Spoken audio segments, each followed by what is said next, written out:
Good morning student. स्वागत है आपके अपने YouTube channel the brain bridge में। आज हम एडजस्टमेंट से रिलेटेड क्वेश्चन करते हैं। क्वेश्चन आपकी स्क्रीन पर है, आप यहाँ से देख सकते हैं और क्वेश्चन को पढ़ सकते हैं। क्वेश्चन को पढ़ते हैं। From the following trial balance of MS Maniram Dhaniram Kolkata prepaid trading account, profit and loss account और बैलेंस शीट। ट्रायल बैलेंस दिया हुआ है आपके सामने। स्टॉक 1/1/2008 को है 11,000 का, परचेज दी है 55,000 की, ड्राइंग दिया हुआ है आपका 2500 और सेल्स रिटर्न है 1,000। Carriage inward, sundry expenses, insurance premium, commission, bad debts, cash, motor car, देनदार्स और buildings, furniture, sales, purchase return, capital, creditors, bank overdraft, bank और डिस्काउंट। नीचे आइए, कुछ एडजस्टमेंट दी हुई है। फर्स्ट एडजस्टमेंट है क्लोजिंग स्टॉक 31/12/2008 को 19,900 और डेप्रिसिएशन ऑन फर्नीचर 10% है फर्नीचर पर, मोटर कार पर 20% है और बिल्डिंग पर 10% है। थर्ड है reserve for bad debits on debtors 5%। आइए क्वेश्चन को स्टार्ट करते हैं एडजस्टमेंट के साथ। सबसे पहले फॉर्मेट बनाते हैं। फॉर्मेट मैंने आपको बनवाया रखा पहले भी। सबसे पहले फॉर्मेट बनाते हैं trading.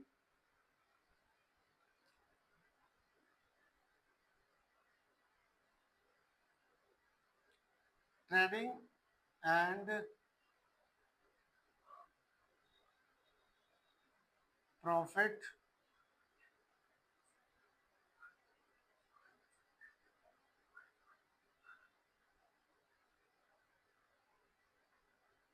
Loss account for the year ending.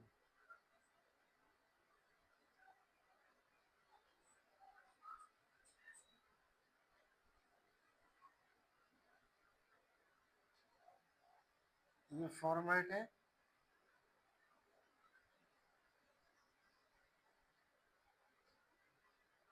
Particular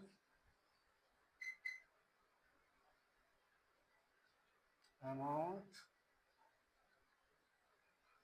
और यहाँ पे आ जाएगा पर्टिकुलर।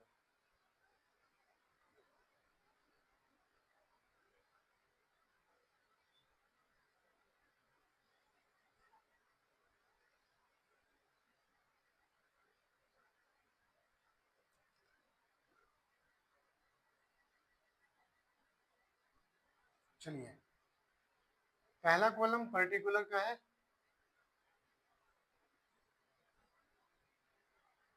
फिर अमाउंट, डेबिट, फिर पर्टिकुलर और फिर अमाउंट, क्रेडिट। तारीख है हमारे पास में, डेट जिस डेट का हम बना रहे हैं वही 31 दिसंबर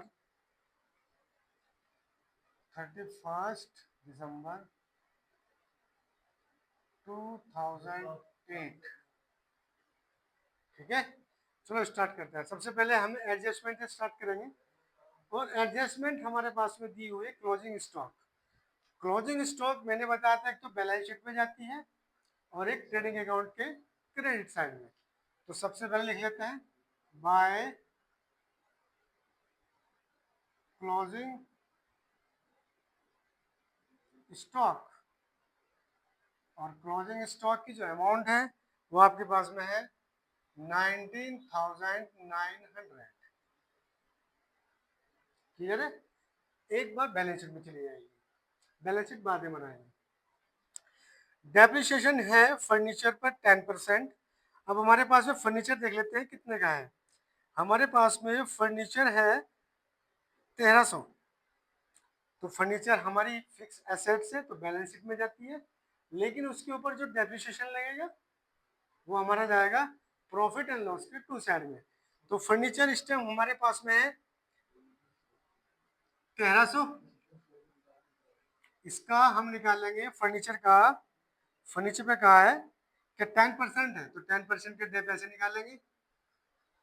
जीरो से जीरो कट गई, इस जीरो से ये वाली जीरो, तो कितना है डेप 130 रुपीज। तो यहाँ लिख देंगे आप टू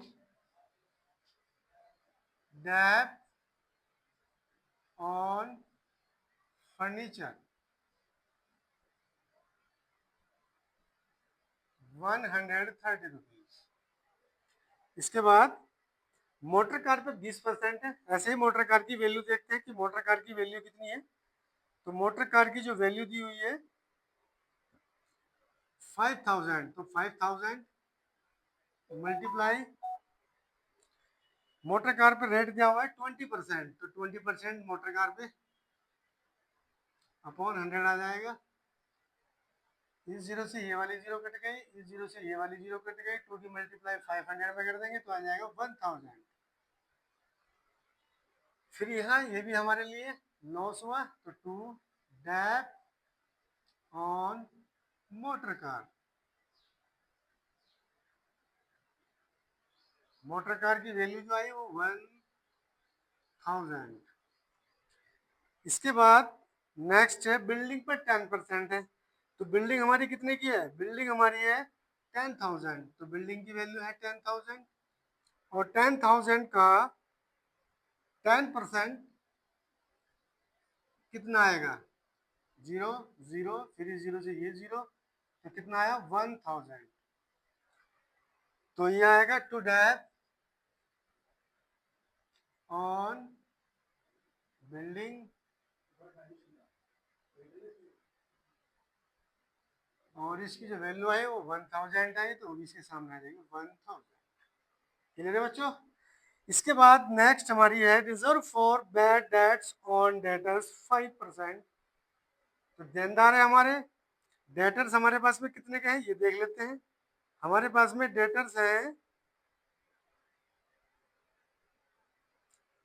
9000 के हैं, तो डेटर्स है 9000, 9000 का 5% लगाएंगे अपॉन 100, 20 से 20, और 90 की मल्टीप्लाई 5 से करें तो 450 आ जाएगा।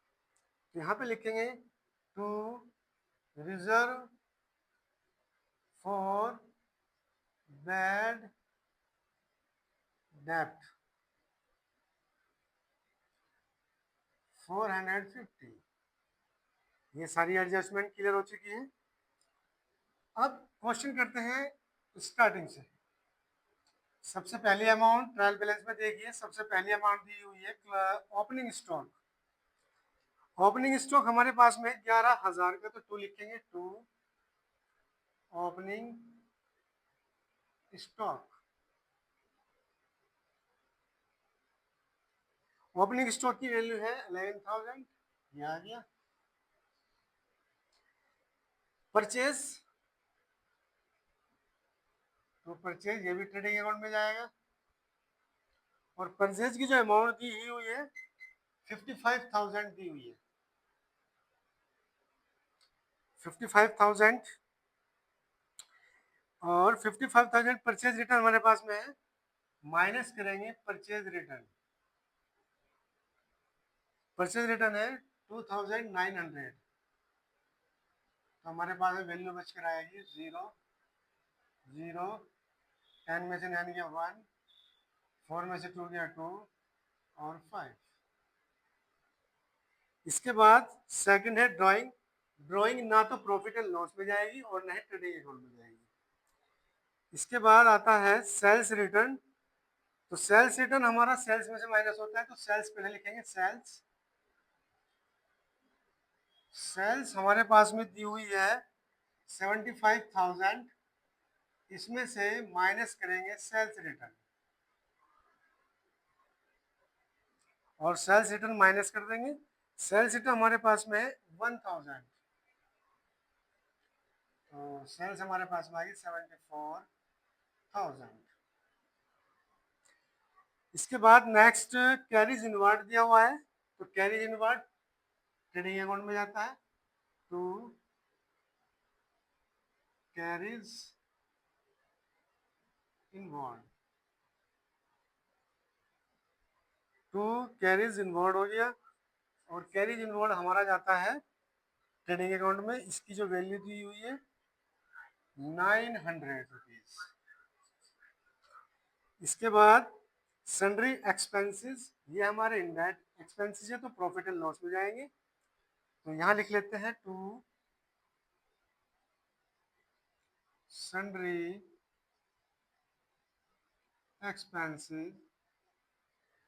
इसकी जो वैल्यू दी हुई है सन्ड्री एक्सपेंसेस हमारे पास में है 2000। फिर हमारे पास में इंश्योरेंस प्रीमियम है, वो भी यहाँ लिखेंगे टू इंश्योरेंस, ये हमारा खर्चा है इनडायरेक्ट, टू इंश्योरेंस प्रीमियम, और इसकी जो अमाउंट है वो है 1100। नेक्स्ट आते हैं कमीशन। टू कमीशन हमारे लिए खर्चा हो गया, तो टू कमीशन, और कमीशन इनडायरेक्ट एक्सपेंसेस है तो कमीशन की वैल्यू जो है इंश्योरेंस प्रीमियम है 1000, और कमीशन है 1100। इसके बाद में है बैड डेबिट्स, वो भी आपके खर्चा है तो वो भी इसमें आएगा टू बैड डेट्स। इसकी जो वैल्यू दी हुई है वो है 400 रुपीज। फिर आपके पास है मोटर कार, वो आई गई डेप, उस पे डेटर्स पे डेप आ गया, बिल्डिंग पे हो गया, फर्नीचर सेल्स भी हो गई, परचेज रिटर्न भी हो गई, और कैपिटल एसेट्स में जाएगी, बैलेंस शीट में जाएगी।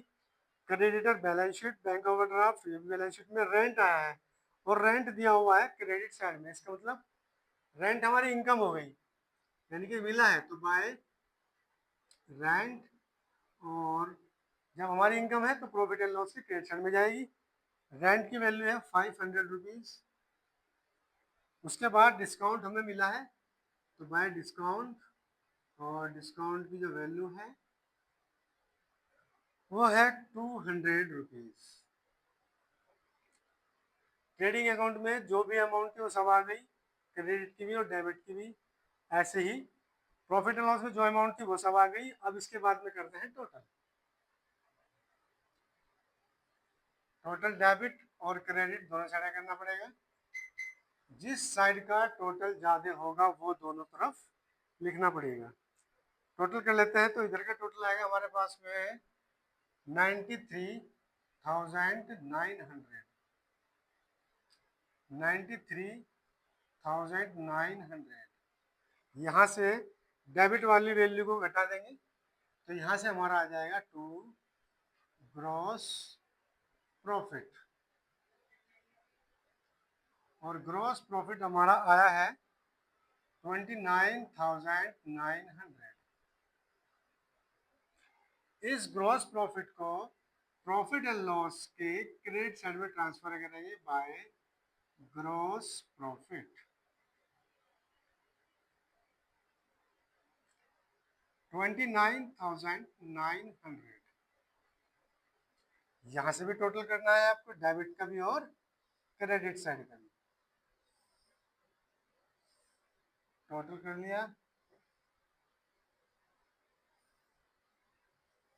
चलिए टोटल हमारे पास में जगह टोटल आया है 30,600। 30,600 यहाँ से इसमें से 400 ये सबको माइनस करना है तो यहाँ से हमारे पास में निकल के आएगा टू नेट प्रॉफिट।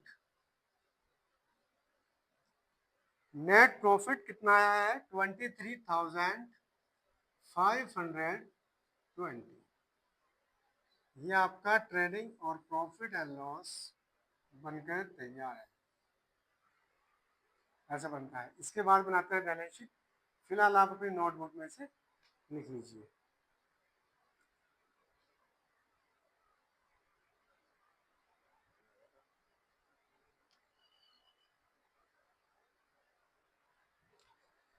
चलिए बच्चों स्टार्ट करते हैं बैलेंस शीट। बैलेंस शीट का फॉर्मेट ये है, लायबिलिटीज, अमाउंट, एसेट्स और अमाउंट। चलिए, जो हमने डेप लगाए थे एसेट्स पर, वो प्रॉफिट एंड लॉस में लिखे थे। हाँ, वो बैलेंस शीट में कैसे लिखे जाएंगे ये समझते हैं। सबसे पहला हमारे पास थी मोटर कार, तो यहाँ लिखते हैं मोटर कार। मोटर कार की जो अमाउंट थी वो 5000 थी, और उस पर जो डेप लगाया गया था माइनस डेप्रिसिएशन, वो कितना लगाया था, 1000। तो हमारे पास है वैल्यू कितनी बच कर आई, 4000। इसके बाद में हमारे पास में था डेटर्स, तो देनदार थे हमारे पास में, इनका 5% करना था। तो डेटर्स की जो वैल्यू थी वो हमारे पास थी 9000, और इन पर जो RFBD आई थी हमारे पास में वो थी 450। इसे लेस कर हमारे पास में आया 8550। इसके बाद था बिल्डिंग, तो बिल्डिंग की वैल्यू कितनी है वो देख लेते हैं। बिल्डिंग की हमारे पास में जो वैल्यू है वो दी हुई है 10000, और माइनस इसमें से डेप लगाया, बिल्डिंग पर डेप आया था 1000,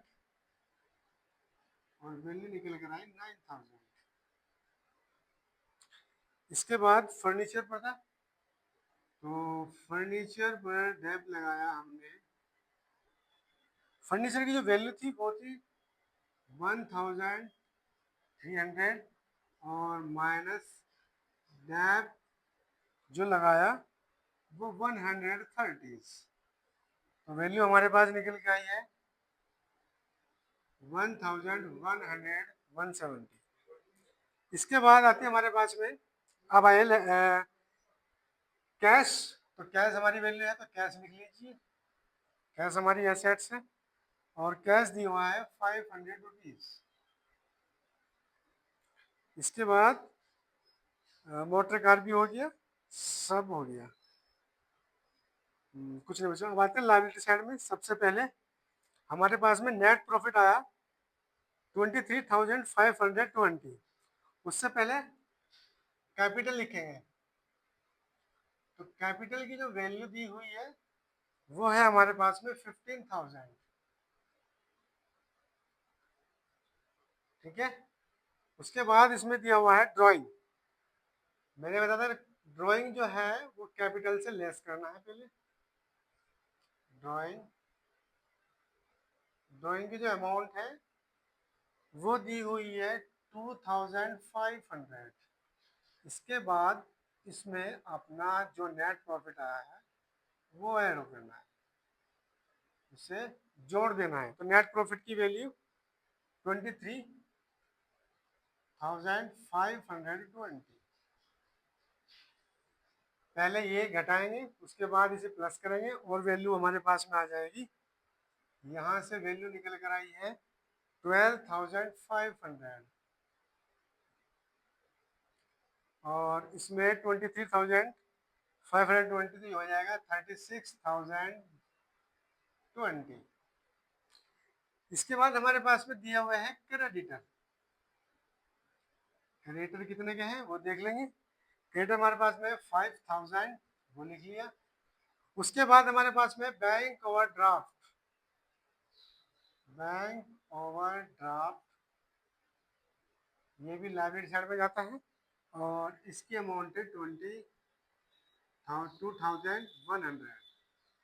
इसके बाद इनमें यहाँ पे कोई अमाउंट नहीं बची। एक बार दोबारा मैच कर लेते हैं सेट साइड में। सबसे पहले कैश 500 रुपीज, मोटर कार, एक अमाउंट और बची जिसे बोलते हैं क्लोजिंग स्टॉक। क्लोजिंग स्टॉक बचा हुआ है अभी। क्लोजिंग स्टॉक मैंने बता दिया कि दो जगह जाता है, क्रेडिट अकाउंट में, एक बैलेंस शीट में। क्लोजिंग स्टॉक की जो वैल्यू दी है वो 19,900। इसके बाद मोटर कार भी आ गई, डेटर्स भी आ गए, बिल्डिंग भी आ गई, फर्नीचर भी आ गया। इधर कैपिटल, ड्राइंग लेस करी, नेट प्रॉफिट डबल हुआ, क्रेडिटर्स और बैंक ओवरड्राफ्ट, सभी चीजें आ गई है। अब हम क्या करेंगे, सीधा इनका टोटल कर देंगे। अगर दोनों साइड का टोटल इक्वल है तो हमारे ग्रॉस प्रॉफिट और नेट प्रॉफिट सही माने जाएंगे। अब इनका टोटल करते हैं तो एसेट साइड का टोटल आया है 43,120 और लाइबिलिटी साइड का टोटल भी सेम आया है 43,120। यहां से आपका सवाल कंप्लीट हुआ। ये आपका कंप्लीट क्वेश्चन हो चुका है और लास्ट में केवल और केवल आपको इतना काम करना था बस। पहले ट्रेडिंग अकाउंट, उसके बाद प्रॉफिट एंड लॉस अकाउंट और फिर सीधा बैलेंस शीट। कितना आसान हो गया, ऐसे करना है आपको। ठीक है, इसे अपनी नोटबुक में उतार लीजिए, उसके बाद नेक्स्ट क्वेश्चन स्टार्ट करते हैं।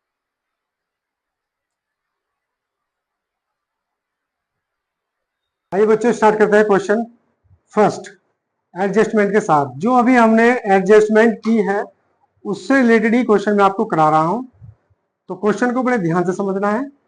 फॉर्मेट मैंने आपको इससे पहली वीडियो में जो मैंने कॉन्सेप्ट करा रखा है उसमें समझा दिया था कि फॉर्मेट बनाने का तरीका यह है। सबसे पहले पर्टिकुलर बनता है, फिर अमाउंट, फिर पर्टिकुलर, फिर अमाउंट। जिस साल का आप अकाउंट बना रहे हो फाइनल अकाउंट, उस साल का डेट आपको यहाँ लिखनी है राइट हैंड साइड में और ऊपर लिखना है trading and profit and loss accounts. Question आपकी स्क्रीन पर है, वहां से आप देख सकते हैं। अब स्टार्ट करते हैं क्वेश्चन को करना। एडजस्टमेंट देखिए, सबसे फर्स्ट एडजस्टमेंट लिखी हुई है क्लोजिंग स्टॉक। और क्लोजिंग स्टॉक जो है ट्रेडिंग अकाउंट के बाय साइड में लिखते हैं। ये मैंने कॉन्सेप्ट में समझाया था आपको, तो by closing stock.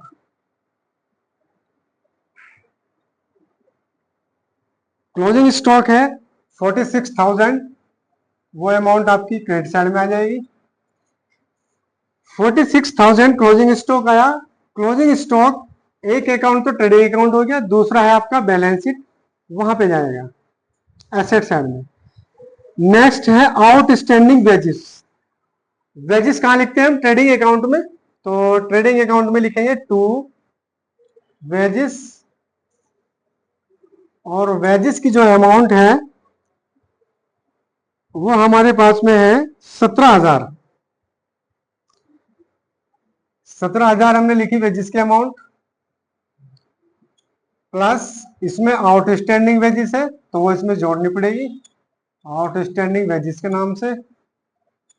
Outstanding wages है हमारी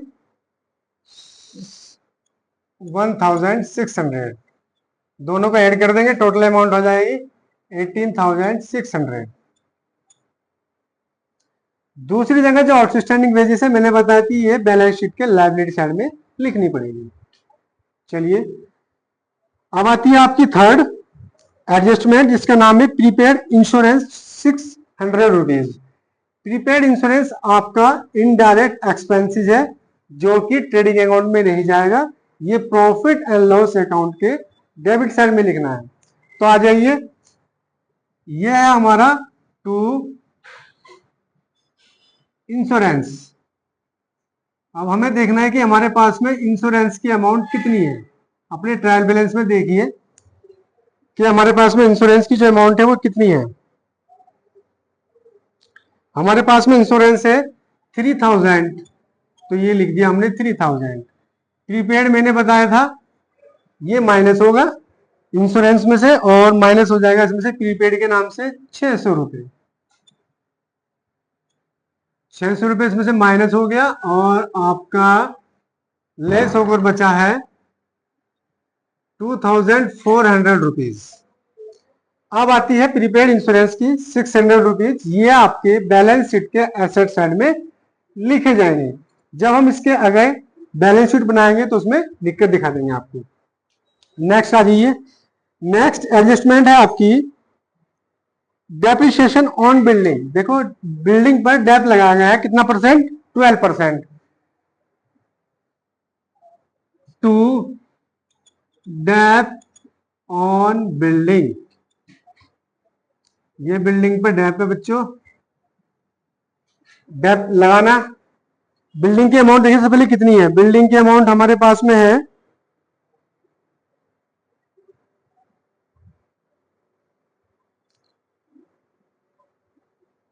1,00,000 रुपए।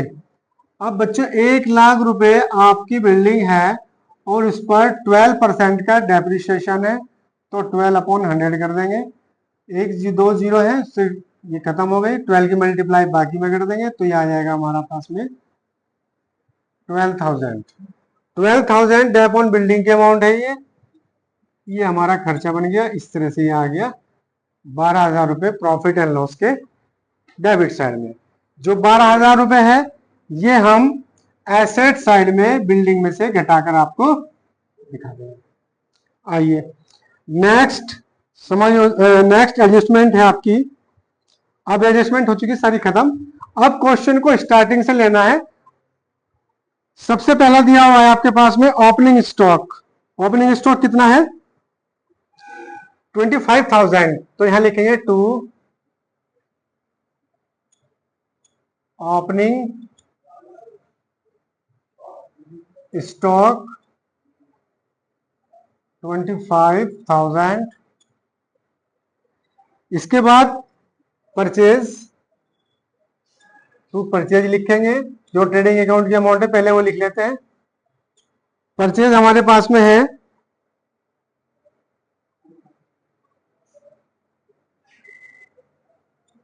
1,29,000।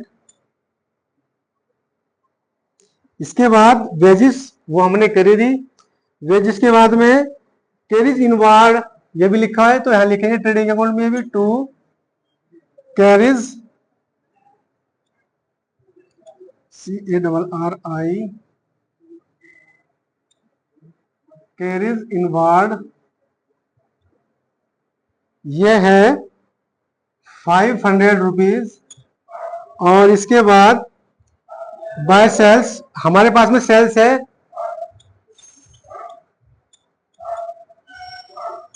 सेल्स हमारे पास में है 1,65,000, ये भी नोट कर ली।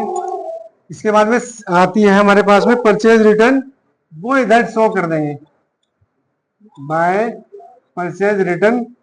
परचेज रिटर्न की वैल्यू हो गई हमारे पास में 5,000 और सेल्स रिटर्न हमारे पास में 7,000, तो लिख देंगे टू सेल्स रिटर्न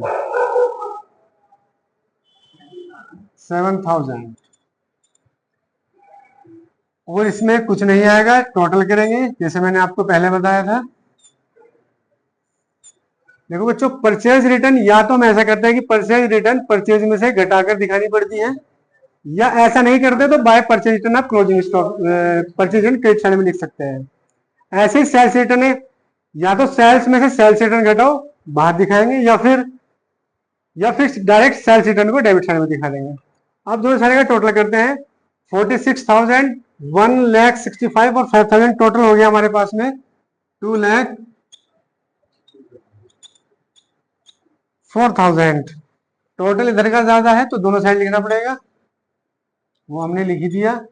अब ज्यादा वाले टोटल में से कम वाले को लेस करना है, तो हमारे पास में निकल कर आ जाएगा to gross profit.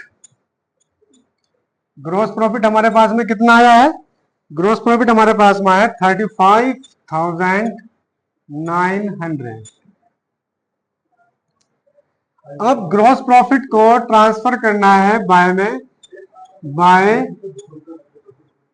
Gross profit, और ग्रॉस प्रॉफिट हमारा आया है 35,900। यदि लॉस आएगा तो लॉस को डेबिट साइड में दिखाना पड़ेगा, यदि प्रॉफिट है तो उसको क्रेडिट साइड में दिखाना पड़ेगा। आइए अब आगे बढ़ते हैं। फिर हमारे पास में लिखा हुआ है बाय इंटरेस्ट, ये आपकी इनकम है, ये क्रेडिट साइड में आ जाएगी। इनडायरेक्ट इनकम है, इंटरेस्ट आपके पास में 600 का है, ये आ गया। इसके बाद में बाय कमीशन है, ये कमीशन हमने लिख लिया। कमीशन हमारे पास में 9000 का वो आ गया। अब आइए सीधा डेबिट साइड में, क्योंकि जो हमारी डायरेक्ट इनकम थी, इनडायरेक्ट इनकम वो केवल दो थी, इंटरेस्ट और कमीशन की, वो हमने क्रेडिट साइड में लिख दी। अब सीधा आइए डेबिट साइड में। अब डेबिट साइड में क्या क्या आएगा वो देख लीजिए। सबसे फर्स्ट अमाउंट जो आएगी, इंश्योरेंस हमने कर दिया, बिल्डिंग पे बिल लगा दिया। अब इसके बाद में बचता है डिस्काउंट। तो टू, ये डिस्काउंट, डिस्काउंट हमारा इनडायरेक्ट एक्सपेंसेस है, तो प्रॉफिट एंड लॉस के डेबिट में जाएगा 1200। इसके बाद आउटवर्ड कैरीज है, इनवर्ड कैरीज ट्रेडिंग अकाउंट में जाएगी, outward carries profit and loss side में जाएगी। Outward carries,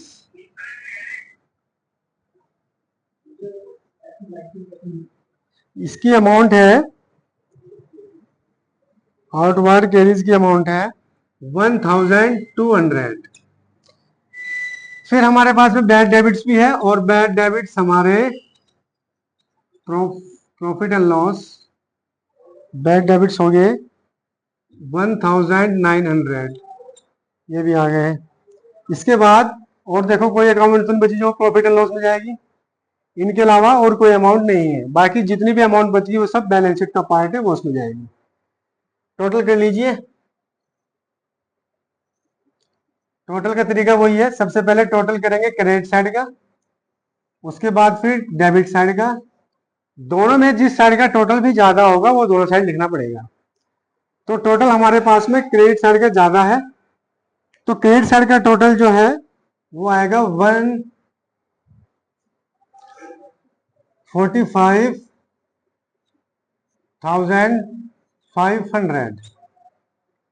45,500।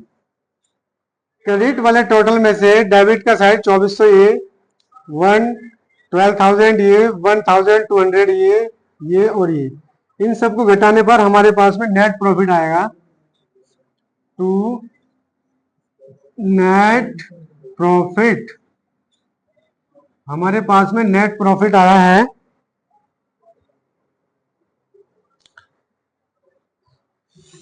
4,800।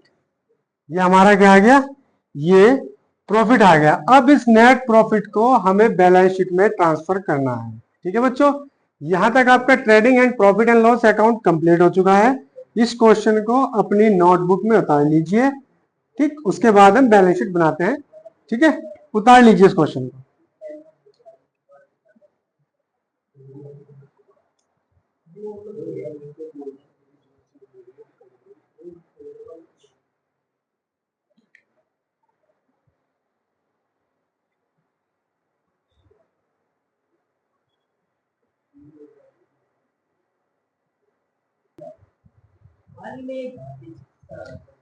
आइए बच्चों नेक्स्ट पार्ट में बैलेंस शीट देखते कैसे बनाते हैं बैलेंस शीट को।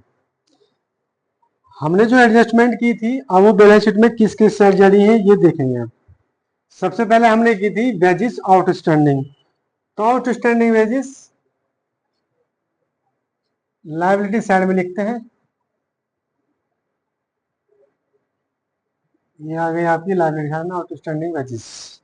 इसकी जो अमाउंट है वो 1,600। इसके बाद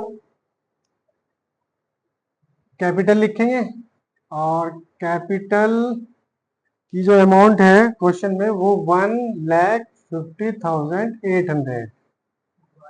हम हमेशा इसमें नेट प्रॉफिट को ऐड करते हैं। अगर नेट लॉस होगा तो वो घट जाएगा, नहीं तो नेट प्रॉफिट। इसमें नेट प्रॉफिट हमारा था 40,800। टोटल कर देंगे, और टोटल करने के बाद में हमारा टोटल आया है 155,600। इसके बाद आता है बिल पेबल या दे बिल। इसकी जो अमाउंट है वो 4,000 है, ये क्लियर है। और फिर इसमें हमारे पास में बचता है केवल क्रेडिटर, तो क्रेडिटर भी हमारी लायबिलिटी है, ये भी आ जाएगा। क्रेडिटर कितने के हैं, क्रेडिटर हमारे पास में है 15,400 लाइबिलिटी में। अब आती है एसेट्स की बारी। एसेट्स में सबसे पहले हमने किया था बिल्डिंग, तो बिल्डिंग लिखते हैं यहाँ पे, और बिल्डिंग की जो अमाउंट थी वो 1 लाख थी, वो हम अंदर लिखेंगे। और इस पे डेप्रिसिएशन आया है डैप 12%, तो 1 लाख का 12% आ जाएगा 12,000, वो इसमें से लेस हो जाएगा और हमारे पास में अमाउंट बच कर आएगी 88,000। इसके बाद प्रीपेड इंश्योरेंस था, उसके अमाउंट लिखेंगे। प्रीपेड इंश्योरेंस, प्रीपेड इंश्योरेंस की जो अमाउंट हमारे पास में 600 है, वो आ जाएगी। ठीक है, इसके बाद अब हमारे पास में बचता है कैश, तो कैश की जो अमाउंट है हमारे पास में 1000 है। एसेट्स हमारी ये भी ही जाएगी। उसके बाद बैंक है, बैंक की हमारी एसेट्स है, वो भी धरी जाएगी। ये सब मैंने आपको इससे पहले वाली वीडियो में सब कुछ लिखवा रखा है कि एसेट साइड में कौन से अमाउंट जाएगी और लायबिलिटी साइड में कौन से अमाउंट जाएगी। ठीक है, अगर आपको नहीं पता है तो इससे पहली वीडियो में जाकर आप सब कुछ देख सकते हैं कि एसेट्स में कौन कौन सा आइटम आती है और लायबिलिटी में क्या क्या जाता है। चलिए, फिर इसके बाद हमारे पास में है देनदार, जिन्हें बोलते हैं डेटर्स, और डेटर्स हमारे पास में है 20,000। अब इनके अलावा हमारे पास में और कोई अमाउंट नहीं बची, लायबिलिटी साइड भी पूरी हो गई और एसेट साइड भी पूरी हो गई। अब इनका करते हैं टोटल। ये हो गया टोटल इसका। टोटल में इसका टोटल करेंगे 1000, 22, 22, 42, 48 में टोटल करेंगे तो ये बन जाएगा हमारे पास में। एक चीज और बची है बच्चों अभी, वो बची है सबसे लास्ट जो आप लिखना भूल गए हैं, क्लोजिंग स्टॉक। और क्लोजिंग स्टॉक की जो वैल्यू है वो हमारे पास में बचती है 46,000। अब हमारा टोटल कर सकते हैं, तैयार है पूरी बैलेंस शीट। तो टोटल करने के बाद में इसका टोटल आएगा 1,76,000। इधर का टोटल कर लेंगे 1,76,000। यहां से आपकी बैलेंस शीट कंप्लीट हो गई। बैलेंस शीट का टोटल इक्वल आ गया। जब बैलेंस शीट का टोटल इक्वल आ जाएगा तो मान लीजिएगा आपकी बैलेंस शीट एकदम सही है। साइड दोनों, लायबिलिटी साइड भी बराबर हो गई, एसेट साइड भी बराबर हो गई। यहां से आपका क्वेश्चन क्या हुआ, कंप्लीट। ठीक है बच्चों, नेक्स्ट टॉपिक के साथ और नेक्स्ट क्वेश्चन के साथ आपसे कल मुलाकात होगी। ठीक है, थैंक यू।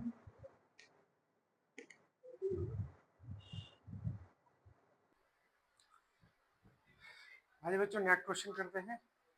कुछ बच्चों की शिकायत थी कि सर एडजस्टमेंट जो आपने सिखाई है उनकी जनरल एंट्री कैसे बनाई जाती है, तो उसके लिए मैं एक क्वेश्चन लेके आया हूँ जनरल एंट्री बेस। आइए उस क्वेश्चन को करते हैं कैसे करेंगे। सबसे पहली एडजस्टमेंट मैंने सिखाई थी कि आउटस्टैंडिंग एक्सपेंसेस, और ये भी मैंने बता दिया आउटस्टैंडिंग एक्सपेंसेस होता क्या है। तो उसके लिए जनरल एंट्री क्या बनानी है ये देखिए। मान लिया आउटस्टैंडिंग जो है आपकी एडजस्टमेंट, आउटस्टैंडिंग एडजस्टमेंट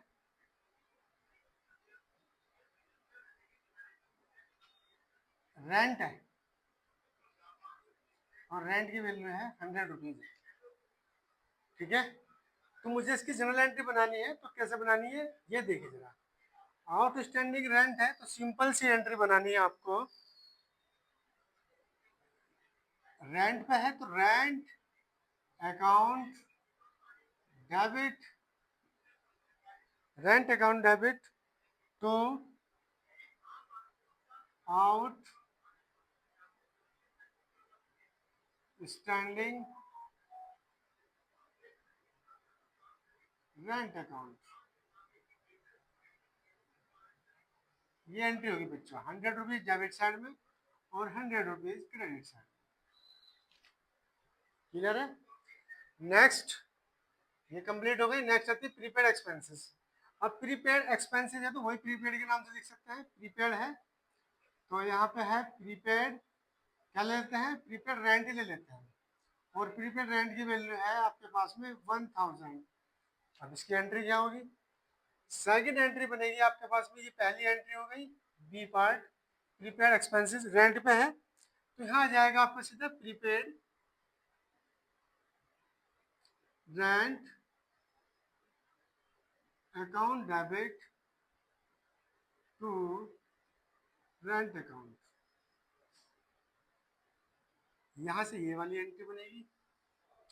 इसके बाद आया डेप्रिसिएशन सी पार्ट। अब डेप्रिसिएशन किस पे लग रहा है? मान लिया डेप लगा मशीन पे, डेप्रिसिएशन है 5% है, मशीन पे है, और मशीन की जो कीमत है वो है 5000। 5000 मशीन की कीमत है और इसके 5% डेप लगाना है, तो एंट्री क्या बनेगी? एंट्री बनेगी depreciation account debit, depreciation account debit to machine account. जितनी भी आपकी फिक्स है मशीन पे हो, बिल्डिंग पे हो, उसी का नाम आ जाएगा। ये आ गई, यहाँ पे 5% जो निकल के आएगा वो अमाउंट यहाँ डल जाएगी, डेबिट साइड में भी और क्रेडिट साइड में भी। ऐसे यहाँ पे डल जाएगी और इसमें भी क्रेडिट साइड में यहाँ डल जाएगी। इसके बाद आता है closing stock D part. Closing stock की क्या एंट्री होगी? अब ये देखिए क्लोजिंग स्टॉक हम लिखते कहाँ हैं? क्लोजिंग स्टॉक लिखते हैं ट्रेडिंग अकाउंट के क्रेडिट साइड में। तो क्लोजिंग स्टॉक हमारी एसेट्स है, तो closing stock debit account debit और टू, इसे लिखते हैं हम ट्रेडिंग अकाउंट में, तो ट्रेडिंग अकाउंट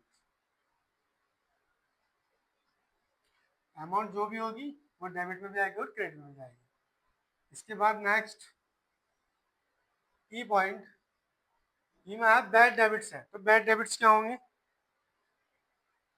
बैड डेबिट्स के लिए एंट्री होगी, बैड डेबिट्स हमारा खर्चा है तो खर्चा हमेशा डेबिट होंगे, तो बैड डेबिट्स अकाउंट डेबिट और टू डेब्ट्स